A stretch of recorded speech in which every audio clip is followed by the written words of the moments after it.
freedom is the only gift that you cannot have unless you're willing to give it to others. That's what it's all about. If it really is just you get some privileges because you won the election, then you no longer have a free country. And that's increasingly where we're headed. Elections shouldn't matter that much. You've reached This Week in Common Sense, starring Paul Jacob. My name is Timothy Virkala, and this is Paul's weekend podcast, wherein he discusses the articles he's written this week on thisiscommonsense.org. This was recorded on the first day of 2021. You know, people are so just the misty-eyed remembrances of 2020. People just hate to see that beautiful year go. Yeah, that's what people do. I'm referring to this year as going to be the year of the Antichrist, trademarked. So we'll see how this goes. I'm not looking for great things in 2021. You're so hopeful. You're hopeful. Not a pathological optimist. That's what I've been accused of being. I try to be an optimist. Well, I'm an optimist in the sense that I think that we should enjoy the demise of Western civilization while we have a chance to look at it. Let's just stop it. Stop. Four of the 5 days this week, 4 of the 5 scripts are about freedom of speech. And if America is anything, we're all about freedom of speech. That's what we've given to the world. This whole world, I read a legal brief years ago on one of these free speech cases, and I thought it was so beautiful. It was Jim Bob who wrote the brief. But he talked from the very beginning about the King of England trying to stop people from speaking out against the King of England. And of course, the First Amendment in our wonderful Constitution says Congress shall make no law. You politicians, you people with the power of government, you can do nothing to stop us from speaking our mind. Nothing. We can say, and what we say, if we say something that's untrue, that harms somebody, they have every legal right to come after us and sue us in a court of law and say that we have lied and damaged them in some way with our lies. If that's what happens, then so be it. That's only justice. But you cannot stop people from speaking out. And after we get to a little seasonal Monday script, which was the season of not demanding, a little different way to look at politics with the Christmas bent, then it's all about free speech. And it just seems we are constantly at war in this country about freedom of speech. And as people, regular listeners know, I'm constantly at war, so to speak, not actually at war, but in a theoretical mindset with the totalitarians running the Chi-Nazis, as the Hong Kong protesters call them, the CCP, the Chinese Communist Party that's running China. And their whole effort, and in fact, the whole reason now, and I don't know how much Americans are following it, I've been following it very closely, but right now you've got a trade war going on between Australia and China. And, you think of Australia and you think of this huge country. Australia is 25 million people, and their biggest customer is China. And it's a serious deal there for them. And what is it that China said? We did a commentary about it a couple of weeks ago.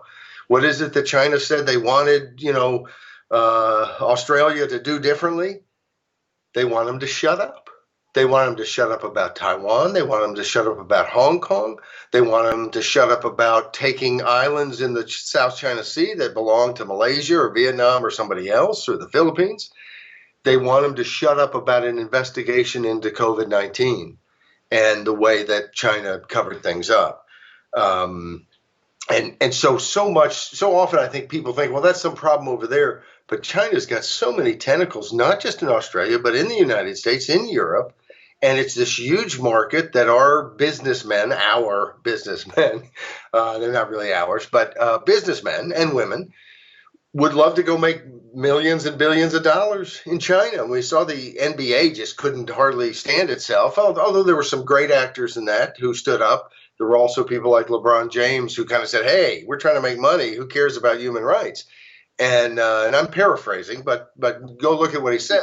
because King's Airball at thisiscommonsense.org goes through what LeBron James had to say, and we did a number of scripts about what was happening there.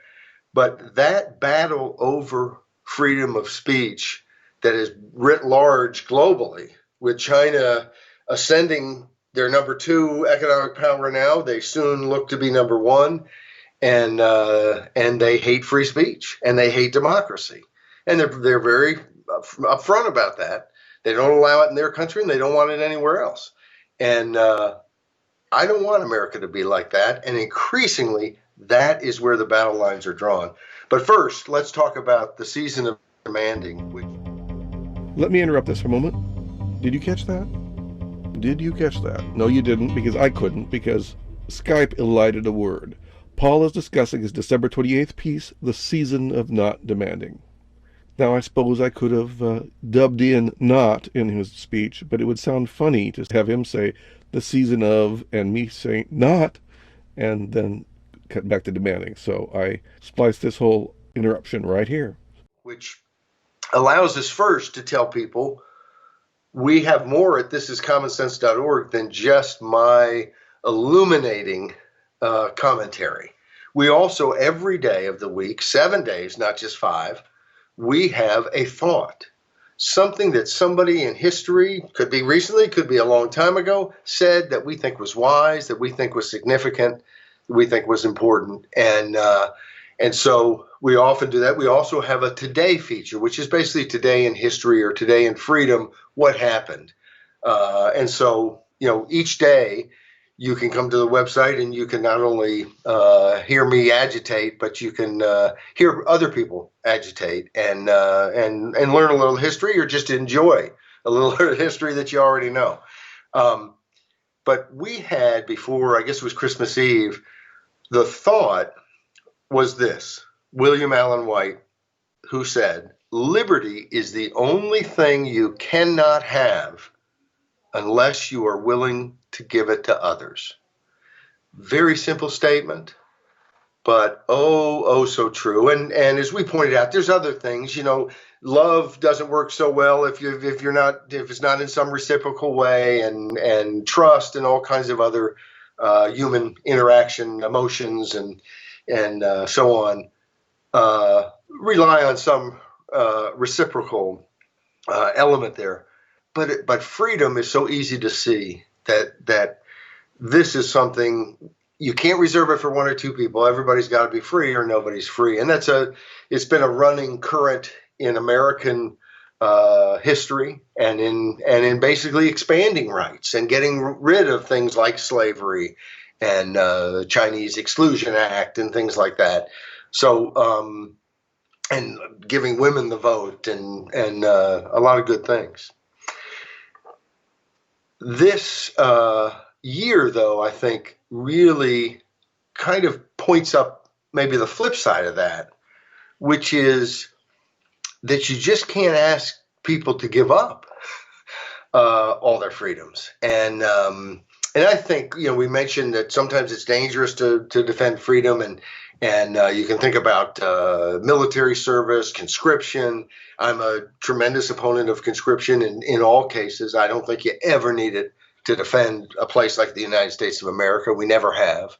And I don't think we ever will. As long as we have a free country, I think we'll have plenty of people to defend it, as long as we're willing to pay them, not leave them on the battlefield, not mistreat them.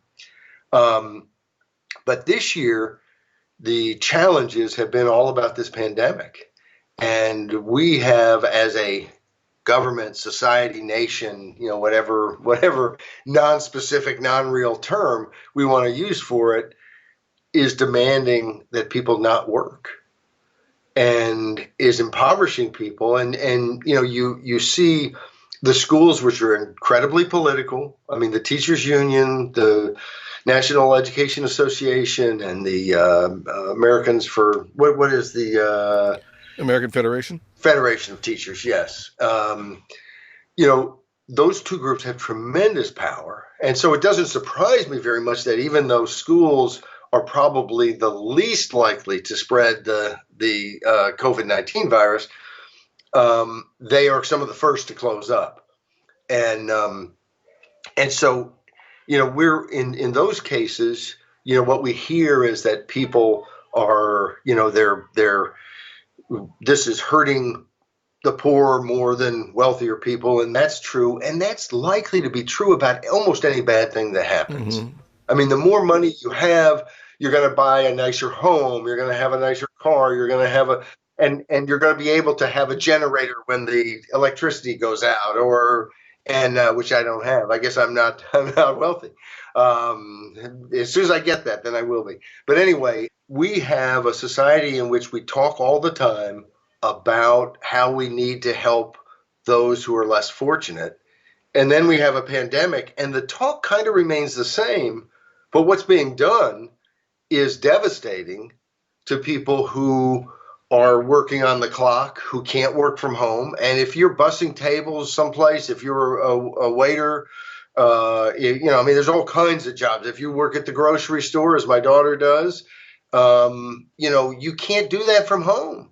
And it's a problem. And I look at my work situation, and I do work out of my home.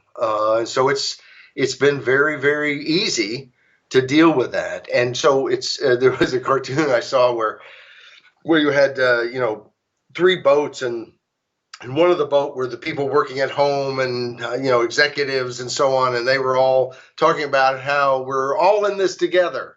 And you had these other boats of like essential workers who are suffering, and we can say we're all in this together, but and I'm not arguing for let's mandate that no one wears a mask or let's mandate that everyone wears a mask. I'm arguing for freedom, that we just keep the same deal we've had all along. We've got laws, we've got a constitution. If I were the governor or mayor of some place, I would give you the best information I could give you. I would make the suggestions as to what I think you need to do. But we really have, in essence, decided to go from the freedom model to a more Nazi, totalitarian model of the state's going to decide everything and you just do what they tell you to. And it turns off the brain of every businessman who'd be looking for a better way to get more people in the store in a safe way. No businessman wants to have his business closed down because he's accused of spreading some disease. And so, from day one, freedom would have been a much better way to deal with this. And but part of point we're making in the season of not demanding is that you just don't have a right. In the Christmas season, in this season of gift giving, you can give everybody freedom, but you just can't give people things that require you to demand that other people's lives are just destroyed. And there are all kinds of small businesses being destroyed. There are all kinds of working people who are much poorer now than they were a year ago, and who might be in age groups that had they got COVID 3 times, by now they wouldn't have, been at any high risk. And so, if you are at a high risk, then act accordingly. If you're not, and again, that's what freedom's all about. But, it's I might just skip over the Portland chaos. I didn't see a free speech angle to that. So what are you talking about? Oh, yeah, I probably just made that up. I do that sometimes. Okay. You get the momentum going, you just figure you can pull anything along. But, so you had 3 free speech pieces this week. At the end, maybe, what? Free speech? What is that? But let's jump to Ron Paul versus Fauci and YouTube versus you. And this week, we learned that Ron Paul has a video with the Ron Paul Report. Now, Ron Paul is a medical doctor and obstetrician of many years. He's in his late 70s, or maybe he's even 80 now. He may be in his 80s now. But a longtime congressman, ran for president as a libertarian. I ran his petition drives to get on the ballot when he ran in 1988 as a libertarian for president. And it was one of the first big jobs I had, and big fan of Ron Paul. He testified at my trial on refusing to register for the draft way back when. So I know him. I adore him. And Not perfect. Don't agree with everything he's ever done in his life, but awfully good guy and someone who knows something about medicine. But as we'll learn, what people know and what can be argued in a court of law, there's not some book somewhere that's all truth. I'm sure there are many Christians out there saying, hey, what about the Bible? Well, there's going to be a lot of arguments about that. And when it comes to U.S. law, it doesn't apply. And I think we're glad it doesn't apply because I think there's enough stories there that could be interpreted different ways that we don't want the Supreme Court. I mean, they have enough trouble with a very short text written in English, a text that's been translated and is long and full of all kinds of flowery things that people think means all kinds of different things. Anyway, those of you out there arguing that we ought to have the Supreme Court interpret the Bible, you're wrong. That's all I can say. But they can't even interpret the Constitution. right. But interestingly enough, we do have a regime now in place, and it's not all government, although there are government connections with YouTube and Google and Alphabet, the parent company, and Facebook and Twitter and all these. And something's going to have to be done. My hope is that the marketplace can take care of it without us having to change any laws, that people will move away from some of these platforms, and that will cause these platforms to get better or to lose more market share. But the idea behind all this, people who say, well, that's not censorship, don't call it censorship. We don't want censorship from the government. We really don't want censorship from big companies either that are supposed to be serving us. We don't want them, coming to our house and kind of browbeating us into keeping our mouths shut or not watching certain videos or not reading certain books. I mean, that would seem weird. And yet that's what we have.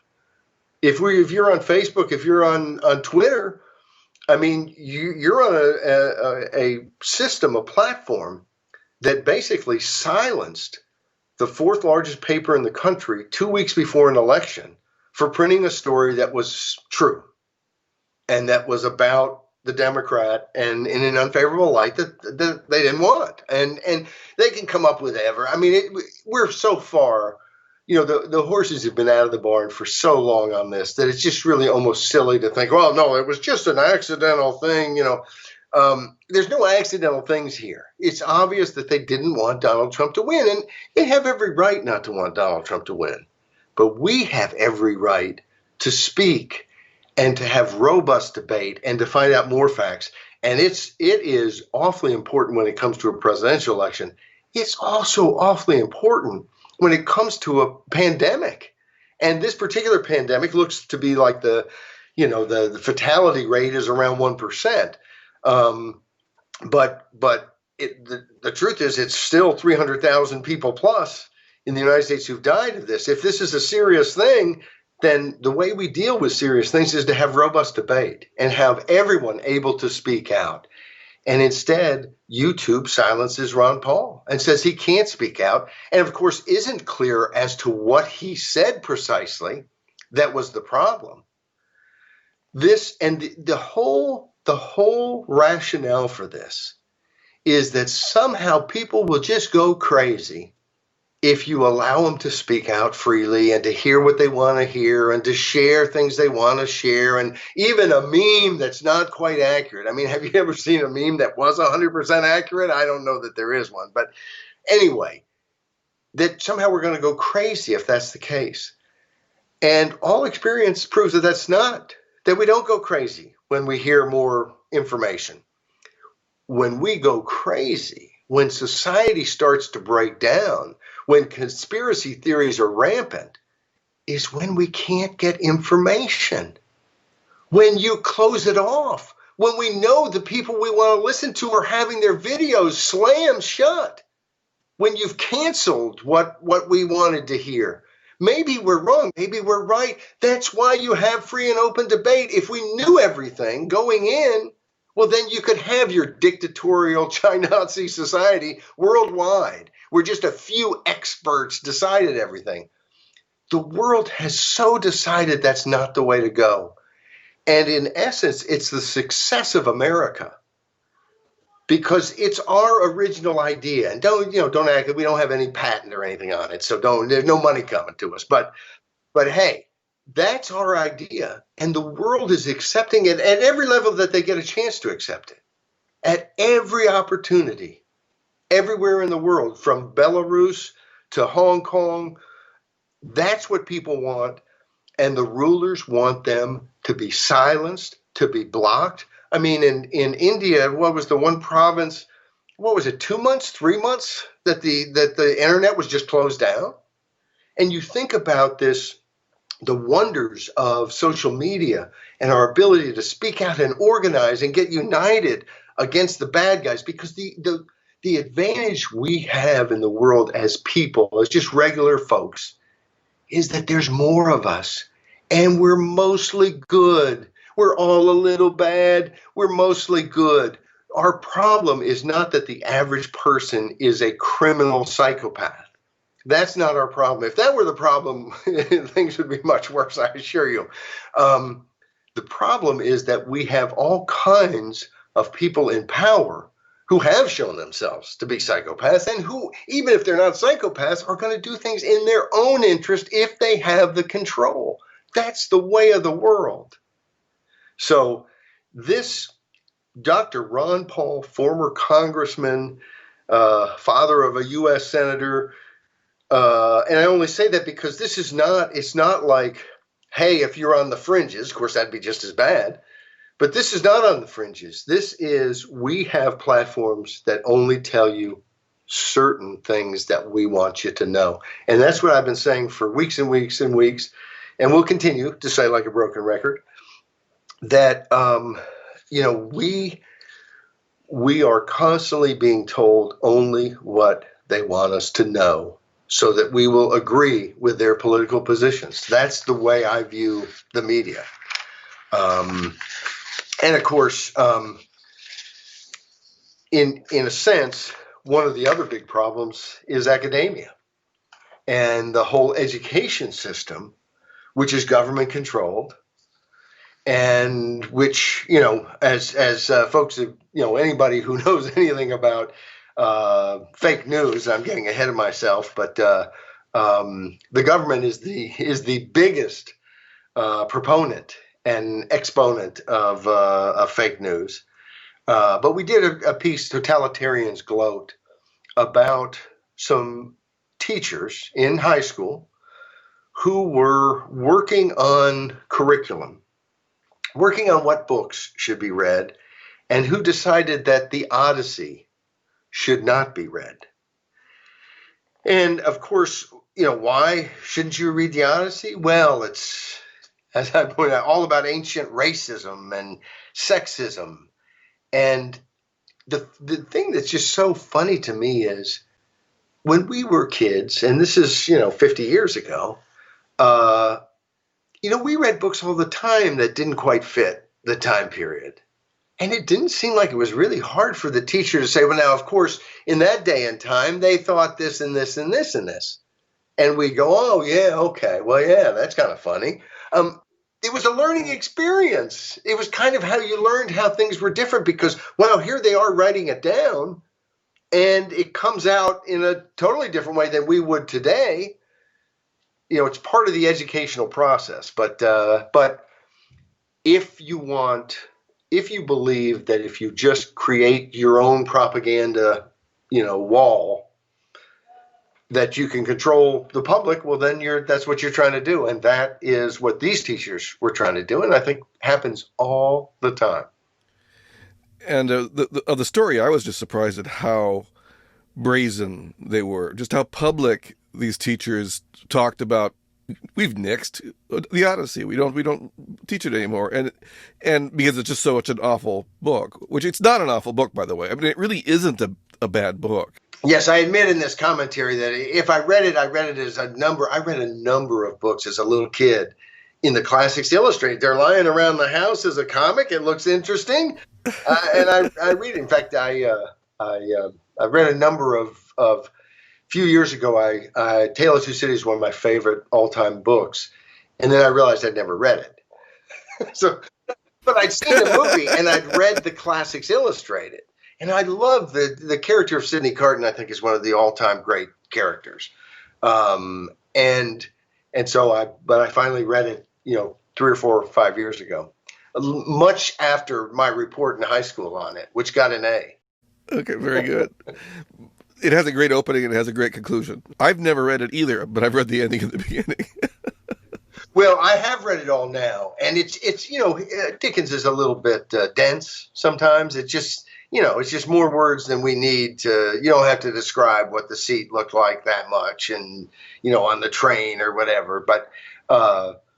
But it was, for me, just getting that book finished, considering that, it's like, to me, it's one of the all-time great books. And I thought that before I had ever actually read the book, which is, my wife would just kill me for my wife when we go to movies. In fact, we kid her that when we go to a movie, afterwards we go, because she's always complaining that it didn't follow the book. And she'll never go to a movie until she's read the book. You just can't do that. That's like a sin, And we'll always joke that, in that one scene, I thought in the book that the drapes were a little further over to the right. Well, you at least have a literate wife. Yes. Which is nice. Well, the interesting thing, though, the little twist, and we give you twists every once in a while at thisiscommonsense.org. This is Totalitarians Gloat. It was our New Year's Eve piece. But the little twist here is that this kind of that the Odyssey is this male, sexist thing. Well, there's some scholarship that says it was actually ghostwritten by a female, an authoress. I guess is what they said at the time, or maybe not at the time, but several hundred or 1,000 years later. But isn't that interesting that here it was back in that day. It would be ghostwritten by a woman, maybe not officially written by a woman, but there she is being sexist. If true, we don't know for sure. Yeah, there's a lot of things we don't know for sure, except that I think we know for sure that these people are nuts. That these people who want to gloat as they just ride herd over everybody else on what they can read. I mean, the very idea, you mentioned it, the very idea of a liberal education is you get a bunch of different perspectives. Most of the books I read, I don't agree with everything they say. It's shocking, isn't it? I found out in college that I really enjoyed reading stuff I didn't agree with, that I would get so, ready to counter it that I was going. And so I could, if I agreed completely with it, it was boring kind of. So and of course in the very little bit of college I did, read a lot of, commie literature. So. And of course, fiction is fiction. And also when you're reading a story like these epics, you're reading about lots of warfare, killing, murder, rape. There's all sorts of awful things. It's false imprisonment. The Odyssey is full of everything. And they're trying to protect the kids from what now? Yeah. It's very odd. This is the same kind of thing we got when, 30 years ago when conservatives were saying that we shouldn't, all the sex stuff. We shouldn't have that kind of sex education because, And I think they were probably saying more, they shouldn't have sex education because that's the parents' job, not the schools to give sex education. But the truth is, it's the parents' job to give all education. And the moment the schools are anything but a help to the parents, something is wrong. And I think on a lot of these things like sex education, which I'm all for, we had some when I was in junior high and high school, and it was just horrible, terrible stuff that seemed designed. I won't go into it all, but it seemed designed to like don't have sex because they showed like a live birth, and of course I've been at 4 births, in the room and so on. It's a wonderful thing. It's not gross. But this movie was absolutely gross. And I decided after, years later, realizing, I guess they just showed that to us to like make us think, oh, don't do this to some woman because it's so terrible.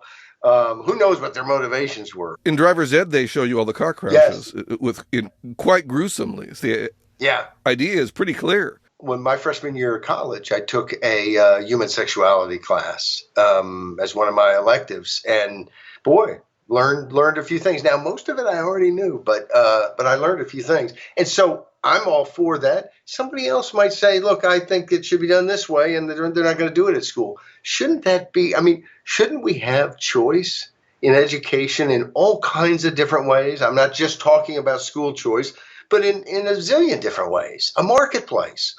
We have all kinds of choices on apps, on different things. Why can't we have the choice there? When I was a kid, the most important thing in this regard was the Encyclopedia Britannica. And that even goes for the Odyssey. Yeah. My middle daughter, when she was maybe 11, 12, my wife kind of ended her school, early because she was way ahead. She's very, very, very academically oriented, and all of a sudden I can't find any of the world books, and she had them all in a room, like spread out, reading the world book. And like going, well, you may have stopped the school year early, but Chelsea hasn't. So anyway, she was still picking up things, explaining to me what a farm was, and all kinds of things. That it was 70,000 acres of, she knew it all. Anyway, but it's okay. It's again about letting people learn what they want to learn. It's amazing how much people can learn when they get to choose. We should jump to reality about fake news, which is really just, kind of bringing forth some of the ideas that Ray Scott Percival has written about. And he had a column on Medium. And the main point he's making is there is no objective truth, and you can't, a society that tries to like staple objective truth to the wall, it's like stapling jelly to the wall, except when you staple jelly to the wall, millions of people don't get hurt. And when you try to staple truth to the wall and force everyone to only say what your designed truth is, millions of people get really badly hurt. That's, it seems that this is pretty self-evident. And so I think that's something that from a philosophical standpoint, goes into some explanation for why it's not so easy to just come up with objective truth. Well, think about this pandemic. Do masks work? Do they not work? Now, if you listen to the news, the masks are wonderful, and the only reason that it ever spreads is because someone didn't wear their mask or someone did something that they weren't told to do on TV. But we don't know that. We don't know if the masks have done a little bit of good, no good. They've been negative. I mean, that was what they told us at first. And so it's not hard to realize that if you were trying to staple truth to the wall during this pandemic, that you would have to rip down what you'd stapled and staple something else. And that's why you allow everyone everywhere to step up at any time and say, hey, I got a different idea on this. I've thought this through, and here's what I think.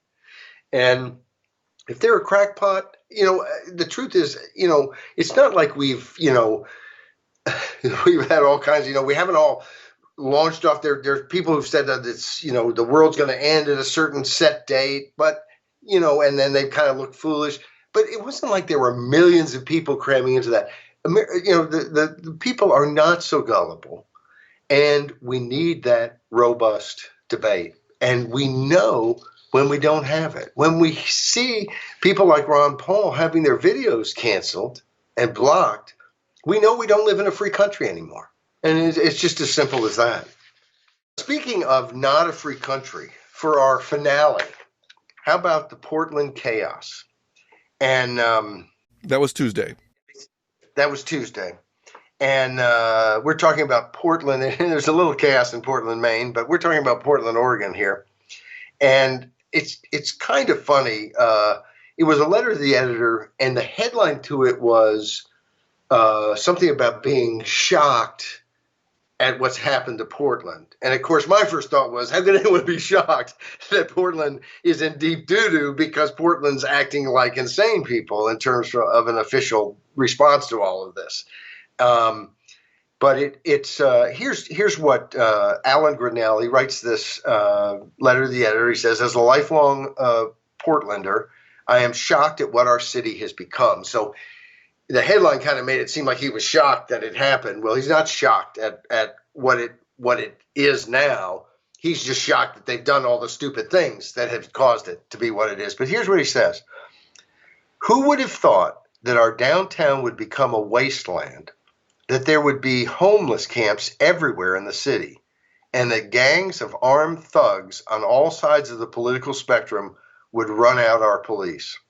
Part of what's happened in Portland is this red house where the people who are black and indigenous, who didn't pay their mortgage from 2017 until 2020, which is kind of a long time to live someplace and not pay the mortgage, just saying, and that there is now this effort to keep them. I believe they've been, what's the word for it? I can't.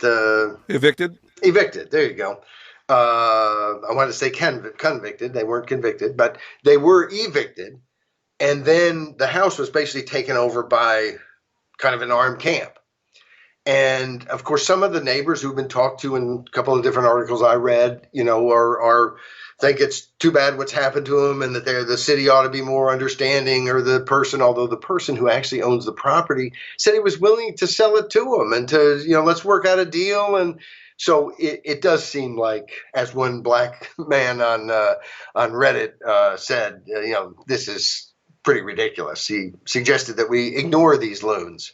But other neighbors, of course, have talked about it being a very threatening situation, that they're not threatened by the people who live there. I forget the name of the family at the moment, but were threatened by the people who are defending the people there. And the mayor has, quickly said something about, we're not going to let this become an autonomous zone. But of course, that's exactly what it is right now. It's not a very big one, maybe, but that's what it is. This is really problematic. I don't see myself as like Mr. Law and Order. And when I see a protest, I'm kind of glad there's protesting. My first thought is, oh, that looks fun. What are you protesting? What's this about? I'm probably on your side. But I look at this and I just think, my goodness, you have to have some law. Law and enforcing the law is not a recipe for chaos. Not enforcing the law is the recipe for chaos. And that almost all of these problems are by kind of encouraging it. And we did a commentary, I don't know how many months ago, but when Ted Wheeler, the stupid mayor, you should have, instead of mayor, it should be stupid mayor, Ted Wheeler. Who's running for stupid mayor this fall? Anyway, he comes out to a rally, and this is when all the controversy, and some of the controversy with Trump and stuff and the federal agents, of course, to me, that kind of all became moot after the federal agents left, and then everything got worse, not better. So, I didn't somehow see it that it was the federal agents that were, not that everything they did, I didn't have sign off, so I don't know everything they did, but it seems to me that was not the cause, because when they left, things were better. But anyway, while they were still there, Wheeler comes down with his entourage, his security detail, to speak at a rally in the downtown Portland with all the protesters, and with some people who were not protesters, but violent, kind of property-destroying thugs. And in the article, now he comes out and he talks about how, he's with you and blah, blah, blah, blah, blah, and so on. He's all with them. Well, they're booing him. They're catcalling, and not catcalling, but,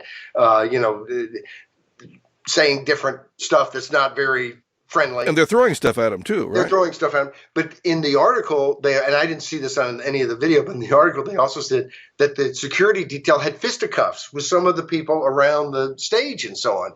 So this is a mayor who, one, is trying to say, hey, I'm your buddy, when the only way to get there is to like have fist fights to get there because the violence is so at the, right out in the open.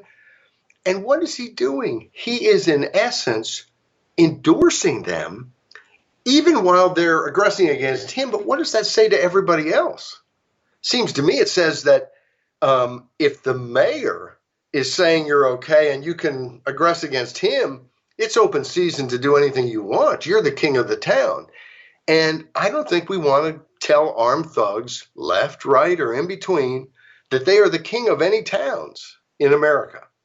That just seems simple enough. And what Portland has done, this is not about Republican, Democrat. There have to be hundreds of Democratic mayors throughout this country who would do nothing like what Mayor Wheeler has done in Portland, Oregon. Nothing like it. I just have to have faith that that's true. And I'm sure there are Republican mayors who are idiots. But what's happening in Portland is it needs to be called out, needs to be understood, because otherwise it gets repeated.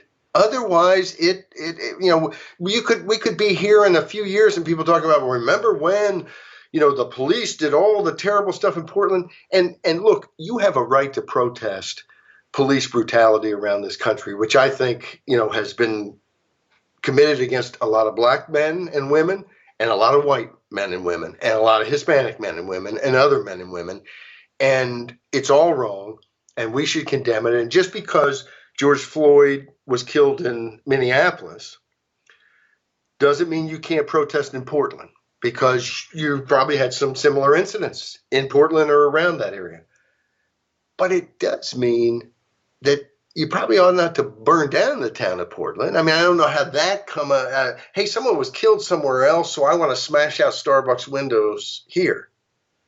Or I want to spray paint the bus stop because George Floyd, the police in Minneapolis, mistreated him. And of course, if they're doing it in Portland, to me, okay, did they do something? How would you fix that so it doesn't happen again? Let's go change the law. And that's the thing with all of these that has just bothered me so much. The public is there. We want it, when you poll on these criminal justice issues, they're literally 85 and 90% support for doing something. If you can put them on the ballot, they'll win. If city councils will pass them, they'll be popular.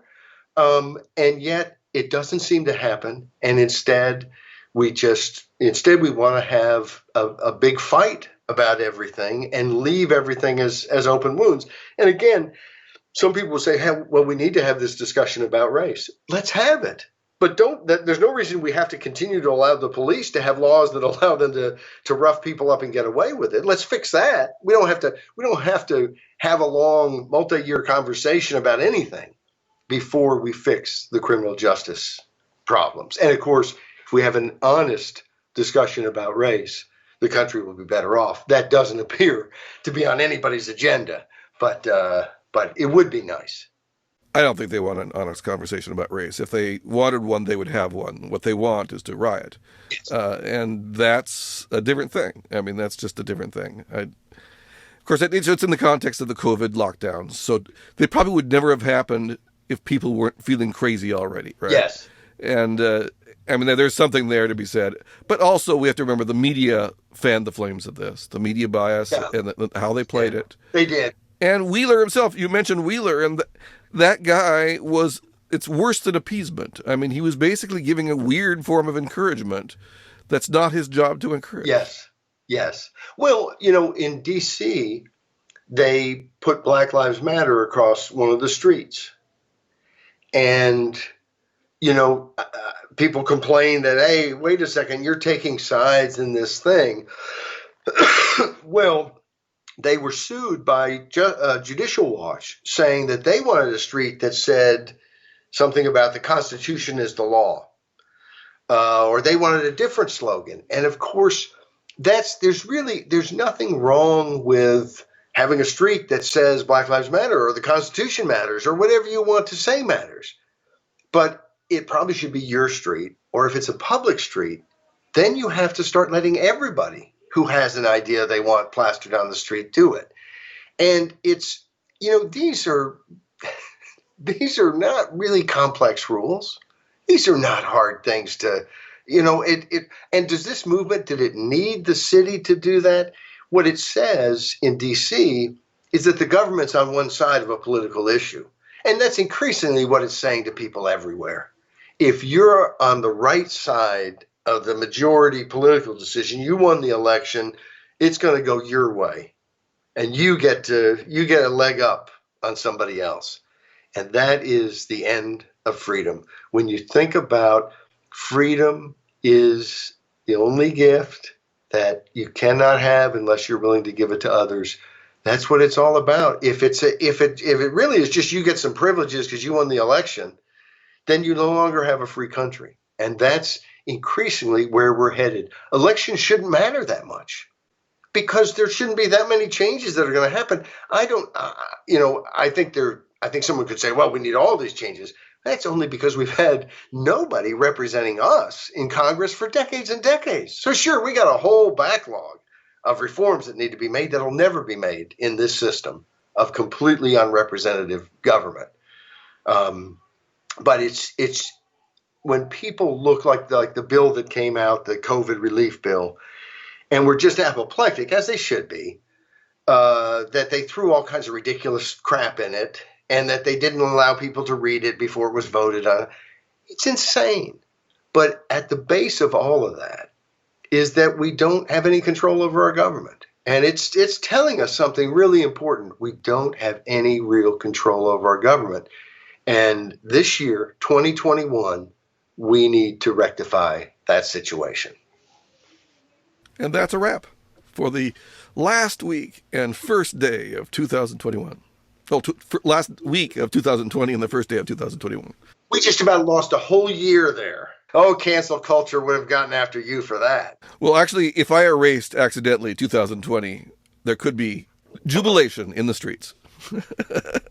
That's right. Well, Happy New Year, everyone. Good night. Well, thank you for joining us for this episode, the last of 2020 and the first of 2021 of This Week in Common Sense, starring Paul Jacob. You can find This Week in Common Sense at thisiscommonsense.org. It's hosted on SoundCloud. You can find the podcast, the audio podcast, on a variety of podcatchers, such as Apple's, Google's, and Stitcher, and the videos on YouTube and BitChute, and who knows where it will be tomorrow, after all the censorship that we know is just coming, right? Okay, I'm not supposed to be this negative. Well, if you want less negative and more positive, read Paul Jacob 5 days a week. He's a lot less negative than I am. Okay, should I wrap this up somehow? Am I doing this wrong? Am I wasting your time? Well, if you're still listening to me, I don't know who's to blame.